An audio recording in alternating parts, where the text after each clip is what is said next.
chapter 8, ಮತ್ತಾಯ 8ನೇ ಅಧ್ಯಾಯ from 5 to 13. 5ರಿಂದ 13. Then Matthew chapter 15, ಮತ್ತು ಮತ್ತಾಯ 15ನೇ ಅಧ್ಯಾಯ from 21 to 28. 21ರಿಂದ 28. So here I want to bring about the two situations that exactly happened what Jesus said. In both things Jesus said the same word. ಆ ಎರಡು ಸಂಗತಿಗಳಲ್ಲಿ ಎರಡು ಕಥೆಯಲ್ಲೂ ದೇವರು ಯೇಸು ಒಂದೇ ರೀತಿಯಲ್ಲಿ ಅಲ್ಲಿ ಹೇಳ್ತಾರೆ. He answered a word. ಯೇಸು ಅಲ್ಲಿ ಒಂದು ಉತ್ತರ ಕೊಡ್ತಾರಲ್ಲಿ. That it is in Matthew chapter 8 and we see it in Matthew chapter 15. ಮತ್ತಾಯ 8ನೇ ಅಧ್ಯಾಯದಲ್ಲಿ ಮತ್ತು 15ನೇ ಅಧ್ಯಾಯದಲ್ಲಿ ಅದು ಎರಡು ಒಂದೇ ರೀತಿಯಲ್ಲಿ ಯೇಸು ಹೇಳ್ತಾರಲ್ಲಿ. Hallelujah. Hallelujah. Okay, how many have heard that if you have faith as small as a mustard seed you can move mountain? How many have heard that word? ಎಷ್ಟು ಜನ ಕೇಳಿದ್ರ ಸಾಸಿವೆ ಕಾಳಷ್ಟು ನಂಬಿಕೆ ಇರುವುದಾದರೆ ಬೆಟ್ಟಗಳನ್ನು ನೀವು ಕದಲಿಸ್ತೀರಾ ಎಂಬುದಾಗಿ? How many heard that word? ಎಷ್ಟು ಜನ ವಾಕ್ಯ ಕೇಳಿದ್ರ ಅದನ್ನ? Now many of you, we think if we have a faith as small as a mustard seed, that means so small you cannot see that seed. ಆ ಒಂದು ಸಾಸಿವೆ ಕಾಳಂದ್ರೆ ಸ್ವಲ್ಪ ಸಣ್ಣದದು, ಕಣೆ ಕಾಣಲ್ಲ, ಆ ರೀತಿಯಾದ ಒಂದು ನಂಬಿಕೆ ಪ್ರಮಾಣ. Jesus said if you have that kind of faith, ಆ ರೀತಿಯಾದ ನಂಬಿಕೆ ಪ್ರಮಾಣ ನಿಮ್ಮಲ್ಲಿ ಇರುವುದಾದರೆ you can move mountains. ನೀವು ಬೆಟ್ಟಗಳನ್ನು ನೀವು ಅಲ್ಲಾಡಿಸಬಹುದು. Amen. Amen. So many people we are still in that mustard seed faith. ಬಹಳಷ್ಟು ಜನರು ನಾವು ಅದೇ ಸಾಸಿವೆ ಕಾಳಷ್ಟು ನಂಬಿಕೆಯಲ್ಲೇ ಇದ್ದೇವೆ. Faith as small as a mustard seed can move mountain. Faith as small as a mustard seed is enough for me.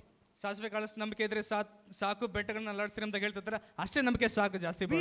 I and you, ನೀವು ಮತ್ತು ನಾವು are still in the small mustard seed faith. ಒಂದು ಸಾಸಿವೆ ಕಾಳಷ್ಟಿನ ನಂಬಿಕೆಯಲ್ಲೇ ಇದ್ದೇವೆ. Small mustard seed faith. ಆ ಸಾಸಿವೆ ಕಾಳಿನ ಸಣ್ಣ ಪ್ರಮಾಣದ ನಂಬಿಕೆ. You have to know one thing. ನಿಮಗೆ ಒಂದು ಅರ್ಥವಾಗಬೇಕು. Mustard seed when it is planted, ಆ ಸಾಸಿವೆ ಕಾಳನ್ನು ನೀವು ಬಿತ್ತಿದಾಗ, how many have planted trees? ಎಷ್ಟು ಜನ ಗಿಡಗಳನ್ನ ನೆಟ್ಟಿದ್ದೀರಿ?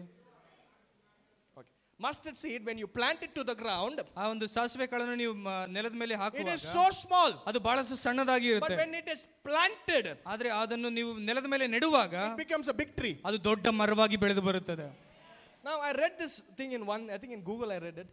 Some mustard seed when it is planted it becomes a tree, but some mustard seed when it is planted it does not become a tree. It is same as a mustard seed. Google ಅಲ್ಲಿ ಓದಿದ್ದೀನಿ ಅನ್ಕೊಂತೀನಿ. ಕೆಲವೊಂದು ಸಾಸಿವೆ ಕಾಳನ್ನು ನೀವು ಅದನ್ನು ನೆಟ್ಟುವಾಗ ಬಿತ್ತುವಾಗ ಅದು ದೊಡ್ಡ ಮರವಾಗಿ ಬೆಳೀತದೆ, ಕೆಲವೊಂದು ಹಾಗೆ ಇರುತ್ತೆ. Are you getting this? ಅರ್ಥ ಆಗ್ತಿದೆನಾ? Mustard seed, ಸಾಸಿವೆ ಕಾಳು when you plant it, ನೀವು ಅದನ್ನು ನೆಡುವಾಗ some trees grow and become a big branches and the birds of the air come and take shade in it. ಕೆಲವೊಂದು ಬೀಜಗಳು ಬೆಳೆದು ದೊಡ್ಡ ಮರವಾಗಿ ಅದರಲ್ಲಿ ಪಕ್ಷಿಗಳೆಲ್ಲ ಬಂದು ಗೂಡು ಕಟ್ಕೊಳ್ಳುತ್ತೆ. But some of the mustard seed, even when you plant it, ಕೆಲವೊಂದು ಸಾಸಿವೆಗಳನ್ನು ನೀವು ಅಲ್ಲಿ ನೆಲಕ್ಕೆ ನೆಟ್ಟರೂ ಕೂಡ some of the mustard seed doesn't become a tree. ಕೆಲವೊಂದು ಸಾಸಿವೆಗಳು ಅಲ್ಲಿ ಮರವಾಗಿ ಬೆಳೆಯುವುದಿಲ್ಲ. Amen. Amen. Hallelujah. Hallelujah. Hallelujah. Here are two things which I want to highlight you this morning which really touched me. ಈ ಮುಂಜಾನೆ ವೇಳೆಯಲ್ಲಿ ಎರಡು ಸಂಗತಿಗಳು ನಿಮಗೆ ನೇರವಾಗಿ ಹೇಳ್ತೇನೆ, ಅದು ನನಗೆ ಮುಟ್ಟಿರುವಂತ ಎರಡು ಸಂಗತಿಗಳನ್ನು. There are two people in this incident who were not a children of God, who were not Jews. ಈ ಒಂದು ಸಂಗತಿಯಲ್ಲಿ ಇಬ್ಬರು ಬರ್ತಾರೆ. ಆ ಇಬ್ಬರು ವ್ಯಕ್ತಿಗಳು ಅವರು ಯಹೂದ್ಯರಲ್ಲ, ದೇವರ ಮಕ್ಕಳು ಕೂಡ ಅಲ್ಲ. In the olden days, if you have to become a child of God, you have to become a Jew. ಅಲ್ಲಿ ಹಳೆಯ ಒಡಂಬಡಿಕೆ ಅಂದ್ರೆ ಹಳೆಯ ಕಾಲಗಳಲ್ಲಿ ಏನಿತ್ತು ಅಂದ್ರೆ ನಾವು ದೇವರ ಮಕ್ಕಳಾಗಿರ್ಬೇಕಂದ್ರೆ ನಾವು ಯಹೂದ ಕುಲದಲ್ಲಿ ಹುಟ್ಟಿರುವವರಾಗಿರ್ಬೇಕಷ್ಟೇ. Otherwise you can convert, all that stuff happen. But these two people which Jesus spoke to them were not a Jew, were not a children of God. ಈ ಇಬ್ಬರ ಹತ್ರ ಯೇಸು ಮಾತಾಡಿದ್ರೆ ಆ ಇಬ್ಬರು ವ್ಯಕ್ತಿಗಳು ಅವರು ಯಹೂದ್ಯರಲ್ಲ, ಅವರು ದೇವರ ಮಕ್ಕಳು ಕೂಡ ಅಲ್ಲ. They did not worship Jehovah God. ಅವರು ಯೆಹೋವ ದೇವರನ್ನು ಆರಾಧನೆ ಮಾಡುವವರಲ್ಲ. They were Gentiles. ಅವರು ಅನ್ಯರಾಗಿದ್ದರು. They worshipped some other gods. ಅವರು ಬೇರೆ ಯಾವುದೋ ದೇವರನ್ನು ಆರಾಧನೆ ಮಾಡ್ತಾ ಇದ್ರು. Amen. Hallelujah. Hallelujah. As I said, ನಾನು ಹೇಳಿದ ಹಾಗೆ mustard seed, ಸಾಸಿವೆ ಕಾಳು, we have the mustard seed of faith. ನಮಗೆ ಸಾಸಿವೆ ಕಾಳಷ್ಟು ನಂಬಿಕೆ ಪ್ರಮಾಣ ಇದೆ. But you know what we are doing? ಆದ್ರೆ ನಾವೇನ್ ಮಾಡ್ತಿದೀವಿ ಗೊತ್ತಾ? We are not planting it. ನಾವು ಅದನ್ನು ನೆಡ್ತಾ ಇಲ್ಲ. Amen. I can move a mountain. Yes, you can move a mountain through mustard seed faith. ಹೌದು, ಸಾಸಿವೆ ಕಾಳಷ್ಟು ನಂಬಿಕೆ ನಿಮಗೆ ಇರುವುದಾದ್ರೆ ನೀವು ಬೆಟ್ಟಗಳನ್ನು ಕದಲಿಸಬಹುದು. But what about 10 mountains? ಆದ್ರೆ 10 ಬೆಟ್ಟಗಳ ಸಂಗತಿ ಏನು? What about 100 enemies? 100 ಜನ ಶತ್ರುಗಳ ಸಂಗತಿ ಏನು? What about 1000 enemies? 1000 ಜನ ಶತ್ರುಗಳ ಸಂಗತಿ ಏನು? What about you have lakhs and lakhs of debt? ನಿಮಗೆ ಲಕ್ಷಾಂತರ ರೂಪಾಯಿ ಸಾಲ ಇದ್ರೆ ಅದರ ಸಂಗತಿ ಏನು? Can mustard seed, ಆ ಸಣ್ಣ ಸಾಸಿವೆ ಕಾಳಿನ ನಂಬಿಕೆ ಕೆಲಸ ಮಾಡುತ್ತಾ? ಸಾಕಾಗುತ್ತಾ ಅದು? Come on, talk to me. ಮಾತಾಡ್ರಿ. ಅದು Small ಸಾಕಾಗುತ್ತಾ? mustard seed faith cannot work out the big miracles. ಆ ಒಂದು ಸಣ್ಣ ಸಾಸಿವೆ ಕಾಳಿನ ನಂಬಿಕೆ ಪ್ರಮಾಣ ದೊಡ್ಡ ದೊಡ್ಡ ಮಟ್ಟಕ್ಕೆ ಅದಕ್ಕೆ ಸಾಕಾಗುವುದಿಲ್ಲ. You need great faith. ನಿಮಗೆ ದೊಡ್ಡ ನಂಬಿಕೆ ಬೇಕು.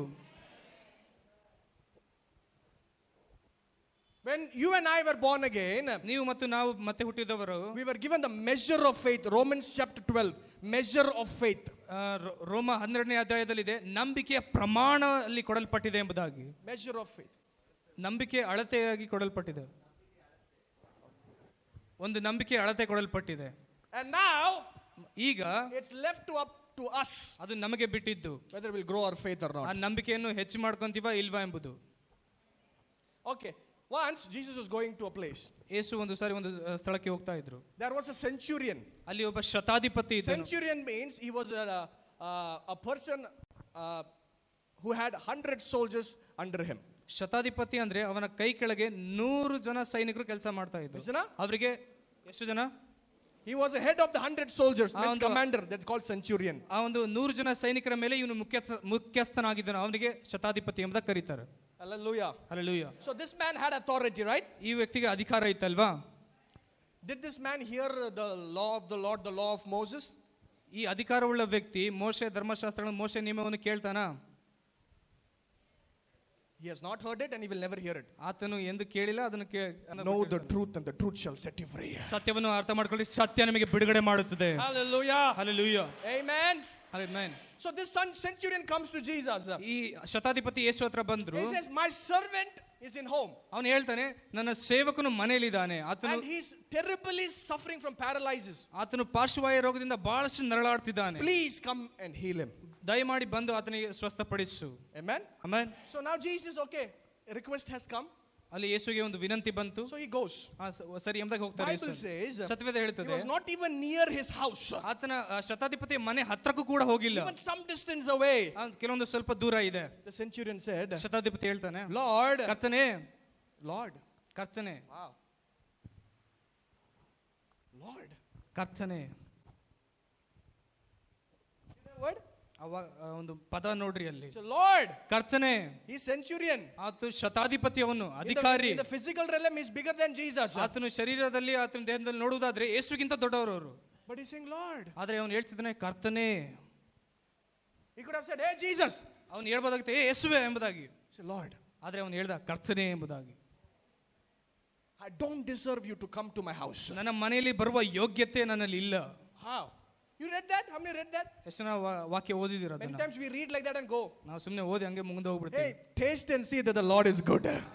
ಅನುಭವಿಸಿ ನೋಡ್ರಿ ದೇವರು ಒಳ್ಳೆಯವನೆಂಬುದಾಗಿ.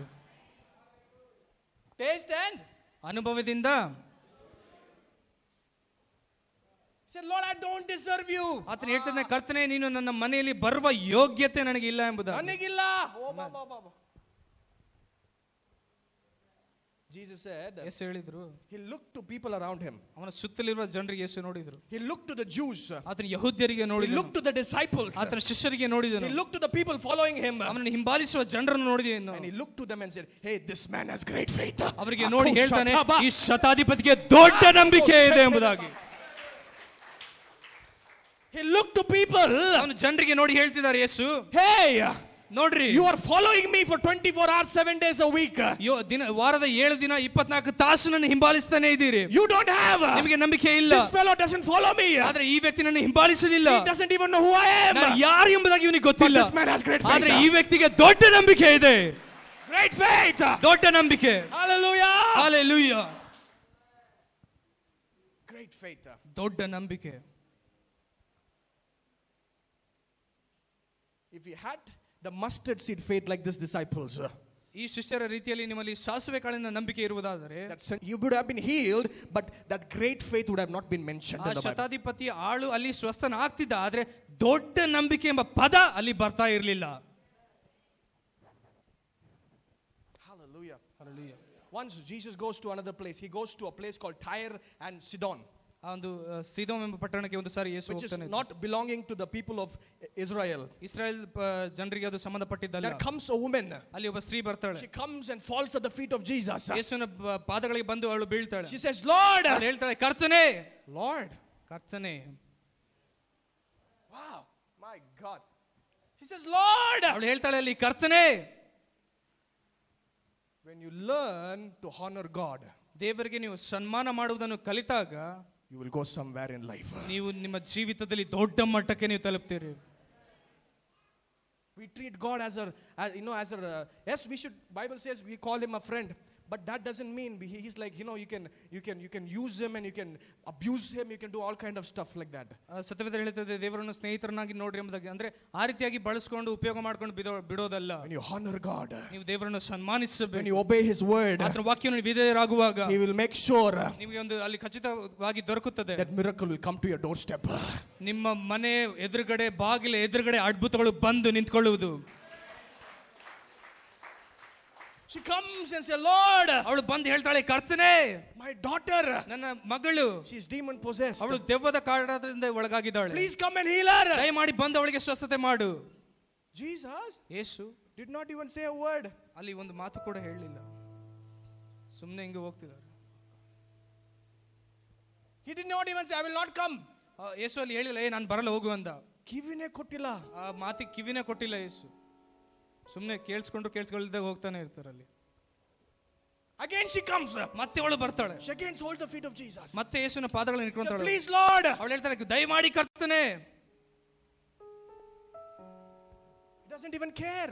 ಒಂದು ಕಾಳಜಿನೇ ವಹಿಸಿಲ್ಲ ಯೇಸು. Jesus doesn't even care. ಯೇಸು ಅಲ್ಲಿ ಕಾಳಜಿನೇ ವಹಿಸಿಲ್ಲ, ಅದ್ರ ಬಗ್ಗೆ ತಲೆನೇ ಕೆಡಿಸ್ಕೊಳ್ಳಿಲ್ಲ. Disciples comes and says to Jesus, Lord, please send her away. ಶಿಷ್ಯರು ಬಂದು ಹೇಳ್ತಾರೆ, ದಯಮಾಡಿ ಅಲ್ಲಿ ಅವಳಿಗೆ ಹೊರಗೆ ಕಳಿಸ್ರಿ. Lord, she's crying. ಅವ್ರು ಹೇಳ್ತಾರೆ, ಅವಳು ಪ್ರಯತ್ನ ಮಾಡ್ತಾ ಇದ್ದಾಳೆ, please help her, Lord. ಅವಳಿಗೆ ಸಹಾಯ ಮಾಡು. Jesus didn't care. ಯೇಸುಗೆ ಅಲ್ಲಿ ಅದ್ರ ಬಗ್ಗೆ ತಲೆನೇ ಕೆಡಿಸ್ಕೊಳ್ಳಿಲ್ಲ. He said, ಅವನು ಹೇಳಿದ್ರು, if this statement would have been said in this generation, ಈ ಒಂದು ಜನಾಂಗದಲ್ಲಿ ಆ ಒಂದು ಮಾತು ಹೇಳುವುದಾದರೆ, ಯೇಸು ಹೇಳಿದ ಮಾತು, we would have not only crucified Jesus, ನೀವು ಯೇಸುವನ್ನು ಶಿಲುಬೆಗೆ ಅಷ್ಟೇ ಆಗ್ತಿರ್ಲಿಲ್ಲ, we would have cut him to pieces. ಅವನಿಗೆ ಭಾಗವಾಗಿ ತುಂಡ ಕಟ್ ಮಾಡಿಬಿಡ್ತಿದ್ರು.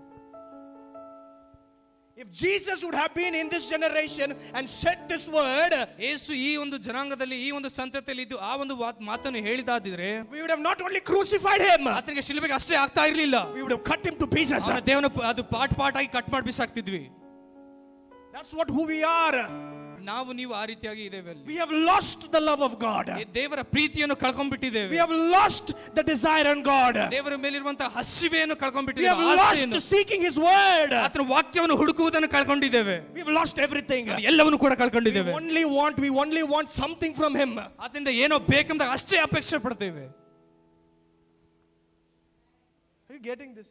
ನಮಗೆ ಅರ್ಥ ಆಗ್ತಿದೆನಾ? She comes. ಅವಳು ಬಂದು, please Lord help.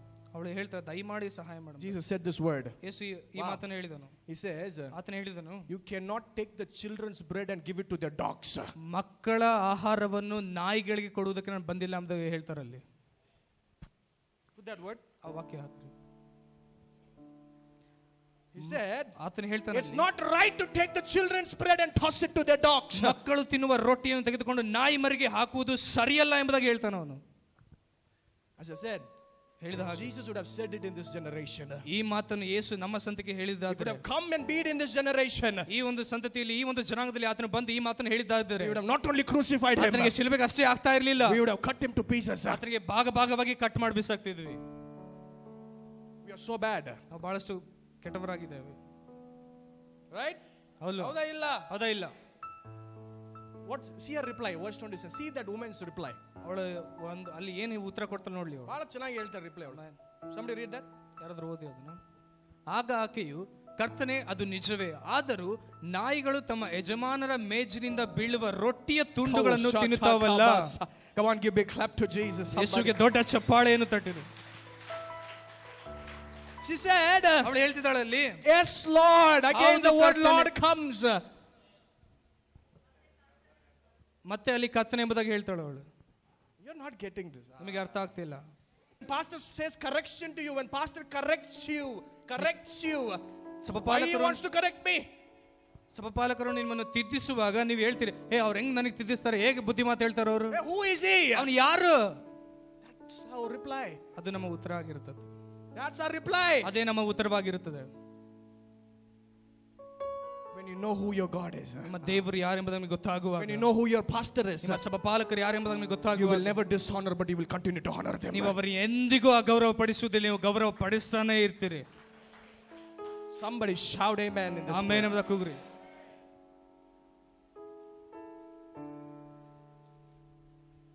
This is what touched Jesus. ಯೇಸುವಿಗೆ ಇದೇ ಮುಟ್ಟಿದ್ದು. This statement touched Jesus. ಈ ಒಂದು ಮಾತು ಯೇಸುವಿಗೆ ಮುಟ್ಟಿತು. You know what did Jesus do? ಯೇಸು ಏನು ಮಾಡಿದ್ರು ಗೊತ್ತಾ ಅಲ್ಲಿ? Next verse, please. 28ನೇ ವಚನ. He said to her, woman, you have great faith. ಯೇಸು ಆಕೆಗೆ ಹೇಳಿದ್ರು, ಅಮ್ಮ ನಿನ್ನ ನಂಬಿಕೆ ಬಹಳ ಎಂಬುದಾಗಿ. Your request is granted. ನಿನ್ನ ವಿನಂತಿ ಅಲ್ಲಿ ಆಗಿದೆ ಎಂಬುದಾಗಿ ಹೇಳಿದ್ರು. Come on, give big clap to Jesus. ಯೇಸುವಿಗೆ ದೊಡ್ಡ ಚಪ್ಪಾಳೆಯನ್ನು ತಟ್ಟಿರಿ. What the children of God didn't have, they have little faith. They had mustard seed faith. But these two people that did not belong to the tribe of Israel, they were not even connected to Israel, had great faith. ದೇವ ಮಕ್ಕಳಿಗೆ ಯಹೂದ್ಯರಿಗೆ ಸ್ವಲ್ಪ ಸಾಸಿವೆ ಕಾಳಿನ ನಂಬಿಕೆ ಪ್ರಮಾಣ ಅಷ್ಟೇ ಇತ್ತು. ಆದರೆ ಈ ಇಬ್ಬರು ವ್ಯಕ್ತಿಗಳು ಯಹೂದ್ಯರಲ್ಲ, ದೇವರ ಮಕ್ಕಳು ಕೂಡ ಅಲ್ಲ, ಆದರೆ ಇವರಲ್ಲಿ ದೊಡ್ಡ ನಂಬಿಕೆ ಇತ್ತು. Stop treating God. Stop treating your pastor same way you treat yourself. ನೀವು ಹೇಗೆ ಟ್ರೀಟ್ ಮಾಡ್ತಿರೋ ಅದೇ You ರೀತಿಯಲ್ಲಿ treat yourself. ನಿಮ್ಮನ್ನು ಹೇಗೆ ನೋಡ್ಕೊಂತೀರೋ ಅದೇ ರೀತಿಯಲ್ಲಿ ದೇವರಿಗೆ, ದೇವ ಸೇವಕರಿಗೆ ಆ ರೀತಿಯಾಗಿ ನೋಡುವುದನ್ನು ಬಿಟ್ಟುಬಿಡ್ರಿ. You look bitter. You look beyond that. ನಿಮ್ಮನ್ನು ದಾಟಿ ನಿಮ್ಮಿಂದ ದೊಡ್ಡವರಾಗಿ ಅವರನ್ನು ನೋಡ್ರಿ.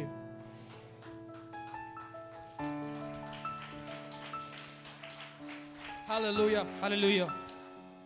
Mustard seed faith. ಸಾಸಿವೆ ಕಾಳಿನ ನಂಬಿಕೆ It grows. ಅಲ್ಲಿ ಬೆಳೆಯಿತು. Yes, we all had mustard seed faith. ಹೌದು, ನಮಗೆ ಎಲ್ಲರಿಗೂ ಸಾಸಿವೆ ಕಾಳಿನ ನಂಬಿಕೆ When ಇದೆ. we were born again, we were given mustard seed faith. ನಮಗೆ ಮತ್ತೆ ಹುಟ್ಟಲ್ಪಟ್ಟವರಾಗಿರುವಾಗ ನಮಗೆ ಸಾಸಿವೆ ಕಾಳಿನ ನಂಬಿಕೆ ಕೊಡಲ್ಪಟ್ಟಿರುತ್ತದೆ. But mustard seed grows. ಆದ್ರೆ ಸಾಸಿವೆ ಕಾಳಿನ ನಂಬಿಕೆ ಪ್ರಮಾಣ ಬೆಳಿಬೇಕು. I said the mustard seed grows. ಸಾಸಿವೆ ಕಾಳಿನ ಅದು ಬೆಳೆಯುತ್ತದೆ.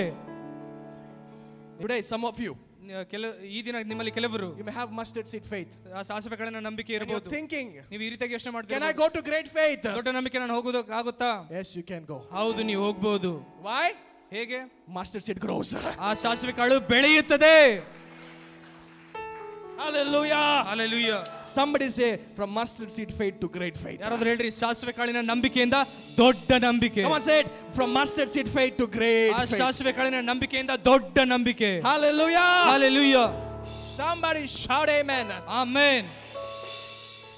Hallelujah. Hallelujah. That's what granted the request of the woman. ಆ ಒಂದು ಮಹಿಳೆಯ ವಿನಂತಿ ಅಲ್ಲಿ ಈಡೇರಿಸಲ್ಪಟ್ಟಿತ್ತು. Sometimes God expects us like Hannah. ಹನ್ನಳ ರೀತಿಯಲ್ಲಿ ದೇವರು ಏನೊಂದು ಅಪೇಕ್ಷೆ ಪಡ್ತಾರೆ. God expects us like Hannah. ಹನ್ನಳ ರೀತಿಯಲ್ಲಿ ಏನೋ ಅಪೇಕ್ಷೆ ಪಡ್ತಾಳೆ. Will this person, will this woman, will this man seek my heart? Will this man cry out of me, cry out for me? ಈ ಒಬ್ಬ ಸ್ತ್ರೀಯು, ಈ ಒಬ್ಬ ಪುರುಷನು ನನಗೋಸ್ಕರ ಹುಡುಕ್ತಾನೆ, ನನಗಾಗಿ ಆಳ್ತಾರೆ ಎಂಬುದಾಗಿ ದೇವರು ನೋಡ್ತಾ ಇದ್ದಾರೆ. Sometimes God sees you like Hannah.